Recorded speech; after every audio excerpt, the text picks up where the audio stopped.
ఇక్కడ ఒక వార్త ఉంది. ఆఫీసర్లు హుందాగా వ్యవహరించాలి, సభలు సమావేశాల్లో దిగజారి ప్రవర్తించొద్దు, అంకితభావం నిబద్ధతతో ప్రజల విశ్వాసం పొందాలి, నిబంధనలను అతిక్రమిస్తే చర్యలు తప్పవు, సిఎస్ రామకృష్ణారావు ఆదేశాలంటూ ప్రభుత్వ ఆఫీసర్లు ఉద్యోగులు సభలు సమావేశాల్లో హుందాగా వ్యవహరించాలని, దిగజారి ప్రవర్తించొద్దని సిఎస్ రామకృష్ణారావు మంగళవారం ఉత్తర్వులు జారీ చేశారు.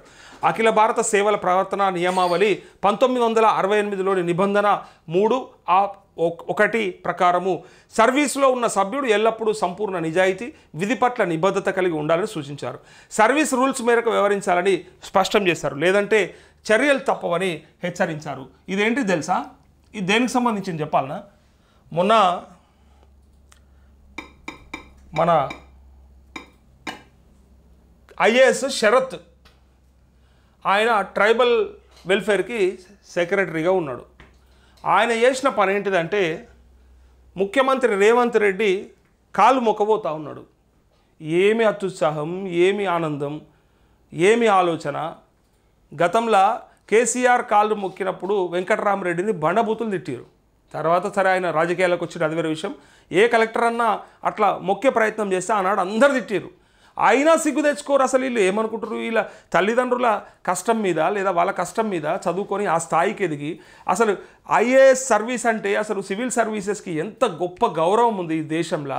అత్యున్నతమైనటువంటి సర్వీసెస్లో ఉండి వాళ్ళు రాజకీయ నాయకులు 5 ఏళ్ల కాలం పట్టుమని 5 ఏళ్ల కాలం ఉండిపోయే గాల కాలు పట్టుకుంటే అవసరమా? నువ్వు చేసే 40-50 ఏళ్ళ సర్వీస్ ఏంది, వాళ్ళు ఉండే 5 ఏళ్ల కథ ఏంటిది, దానికి ఎందుకు మొక్కాలి? ఏమి అంత లాలూచిపడాల్సిన అవసరం ఉన్నది? అసలు గౌరవం లేదా? అసలు నిజంగా చెప్పాలంటే బాగా చదువుకొని కూడా లాస్ట్కి ఏమవుతారు అంటే ఒక ఇదే అవుతారు అన్నట్టు అయిపోయింది. ఇప్పుడు ఆ స్థాయి వరకు చదువుకొని అంత గొప్ప సర్వీసెస్కి సెలెక్ట్ అయ్యి సర్వీస్ చేస్తూ మనకి పొలిటీషియన్ చూస్తే కాలు మొక్కాలనిపించాలంత అలా బాబాలా, స్వామీజీలా, లేకపోతే దైవాంశ సంభూతులా? ఇగో ఇక్కడ చూడండి. ఇగో అప్పుడు కేసీఆర్ని కూడా దొరను కూడా అంటారు కదా, దొర మొక్కిపించుకుంటాడు, దొర కాలు మొక్కుతున్నారు అని. ఇగో మంచి పని చేసినావు మాయా, మంచి పని చేసినావు. మొత్తం ఇట్లా సాష్టాంగ నమస్కారం చేస్తే అయిపోతుండే. చెప్పినాడు రేవంత్ రెడ్డి మొక్కమని చెప్పినాడు. ఏమక్కరవా, ఏం తొందరపాటు నీది, ఏం అవసరం, ఏమొస్తుంది దీంతో? మీ ప్రవర్తన నియమాలు, మీ కోడ్ ఆఫ్ కండక్ట్లో కూడా లేదు మొక్కమని చెప్పి. ఆయన కోడ్ ఆఫ్ కండక్ట్ మంచిగా చూపిస్తూ ఉన్నాడు. మీ నియమాలు ఏంటిదో సిఎస్ రామకృష్ణారావు చెప్తున్నాడు.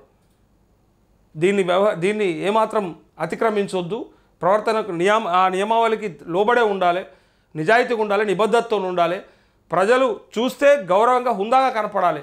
నీకు అంత ఇష్టమైతే రేవంత్ రెడ్డి ఇంటికి పోయి మెల్లగా ఓళ్ళు చూడనప్పుడు సాష్టాంగ నమస్కారం చేసుకొని వస్తే పీడబోతుండే. ఇట్లా ప్రజలందరి ముందు ఇంత పెద్ద సభలో నువ్వు తీసుకుంటున్నా అది అవార్డా లేకపోతే రివార్డా లేకపోతే ఇంకేదో జ్ఞాపికనా ఏదో ఒకటి, ఆ టైంలో తీసుకొని సైలెంట్గా ఉండొచ్చు కదా. అదా కాళ్ళ మీద పడాల్సినంత అవసరం ఏమున్నది అని ఇలా సోషల్ మీడియాలో మాట్లాడుతున్నారు.